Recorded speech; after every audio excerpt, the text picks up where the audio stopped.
एक बार की बात है, एक गांव में रमेश नाम का एक आदमी अपनी पत्नी शारदा के साथ हंसी खुशी एक घर में रह रहा था। शारदा माँ बनने वाली होती है और कुछ दिनों बाद वो एक बच्ची को जन्म देती है। शारदा की बेटी बिल्कुल काली पैदा होती है, पर शारदा और रमेश फिर भी उसे बहुत प्यार करते हैं और उसका नाम मुस्कान रखते हैं। एक साल बाद शारदा को एक बेटा होता है जिसका नाम वो नकुल रखते हैं। नकुल जब 2 साल का होता है तब शारदा की तबीयत बहुत खराब हो जाती है और उसकी मौत हो जाती है। अब कैलाश बेचारा अकेले ही दोनों बच्चों को पालने लगता है। धीरे धीरे समय बीतता है और मुस्कान 5 साल की हो जाती है। मैंने तुम्हारा और नकुल का स्कूल में एडमिशन करवा दिया है।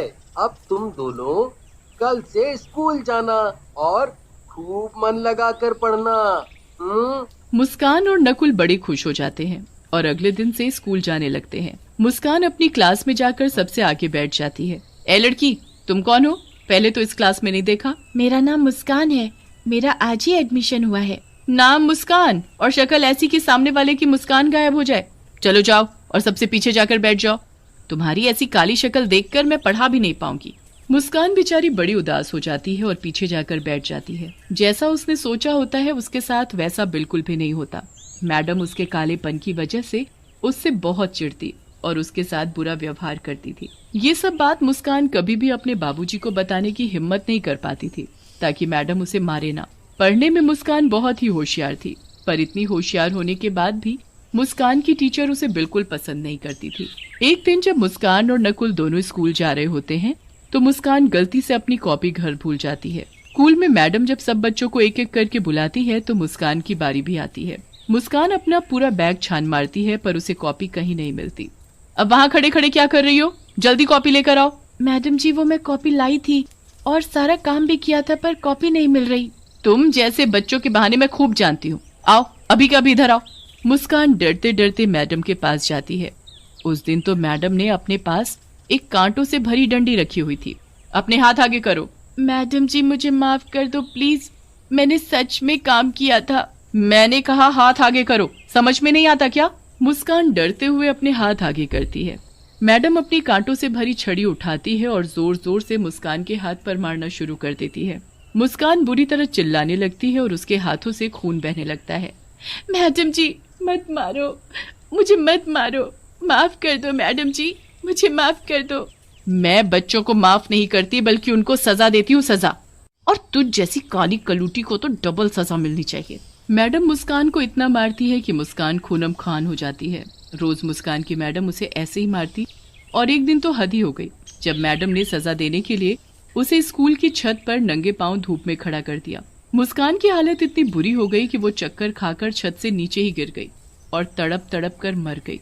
उस वक्त कैलाश 2 दिन के लिए शहर गया होता है। ये खबर सुनकर वो दौड़ा चला आता है, पर आने के बाद उसे ना ये पता चलता है कि उसकी बेटी की मौत कैसे हुई और ना ही उसे अपनी बेटी की शक्ल देखने को नसीब होती है, क्योंकि गांव वाले ही उसका क्रियाकर्म कर देते हैं।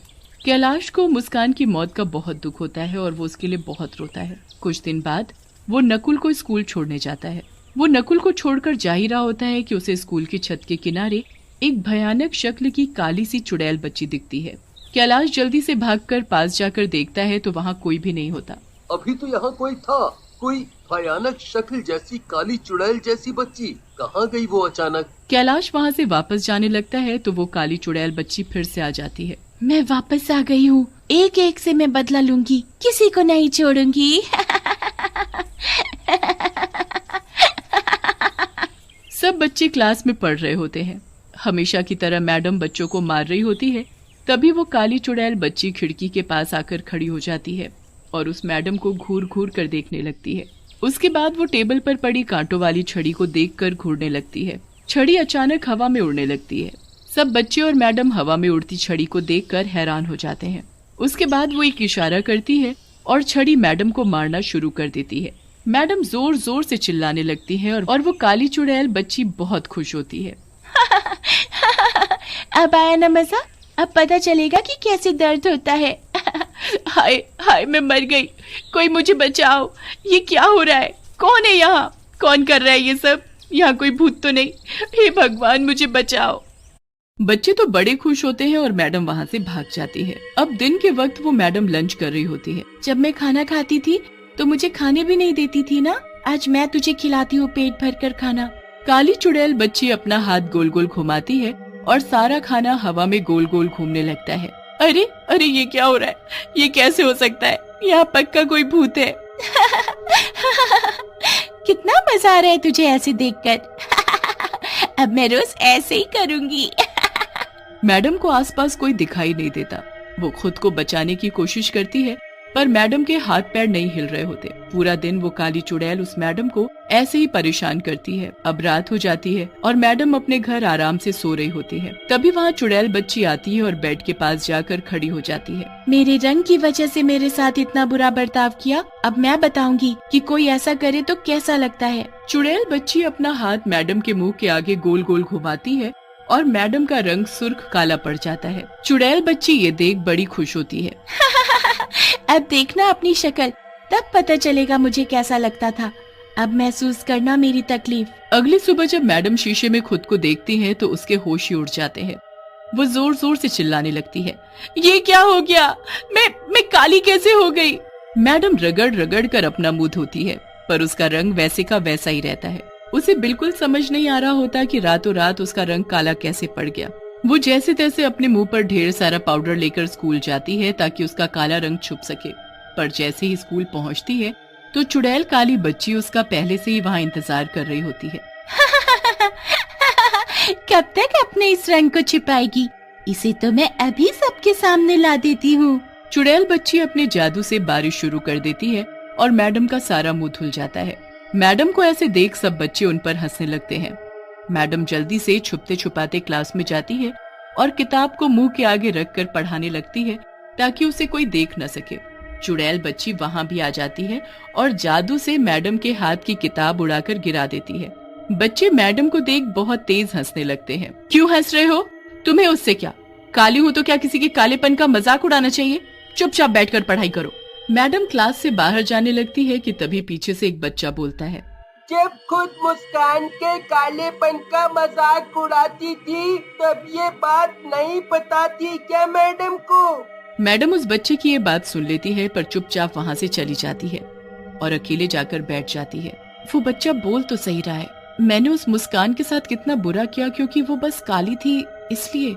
मैडम यहाँ बैठकर अफसोस कर रही होती है और उधर कैलाश छुट्टी होने पर नकुल को स्कूल से लेने आता है। कैलाश को फिर से वही काली चुड़ैल बच्ची छत पर खड़ी दिखती है। आखिर ये चक्कर क्या है? मुझे जाकर देखना चाहिए। वो लड़की कोई और नहीं मुस्कान थी और वो मुझे बार बार इसीलिए यहाँ दिखती थी ताकि मैं यहाँ आकर ये सब देख सकूं। उसके साथ जरूर कुछ गलत हुआ था। तुम चुड़ैल नहीं, मेरी बेटी हो, है ना?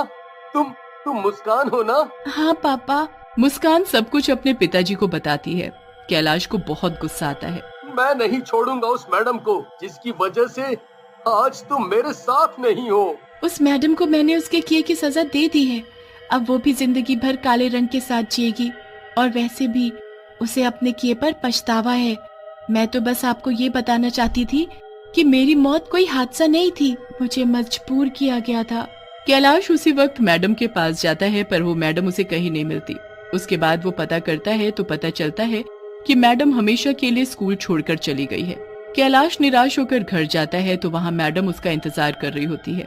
कैलाश को देखते ही वो हाथ जोड़कर रोने लगती है। मुझे माफ कर दो, सब मेरी वजह से हुआ है। मैंने बहुत बुरा किया था आपकी बेटी के साथ, पर मुझे बहुत पछतावा है। आप मुझे कोई भी सजा दे दो, मुझे मंजूर है। कैलाश मैडम को सब बताता है। मैडम वहाँ बैठकर बहुत रोती है और तभी चुड़ैल बच्ची वहाँ आती है। अगर पछतावा है तो जाओ, बच्चों को शिक्षा दो, कभी किसी के साथ ऐसा व्यवहार मत करना। मुस्कान, मैं ऐसा ही करूंगी। मुझे अपने किए पर जिंदगी भर अफसोस रहेगा। मैडम उसके बाद एक ऐसे स्कूल में नौकरी करती है जहाँ विकलांग बच्चों को पढ़ाया जाता है। वो उन्हें खूब प्यार करती है और उसके अच्छे व्यवहार के साथ साथ उसका काला रंग भी फीका पड़ता जाता है।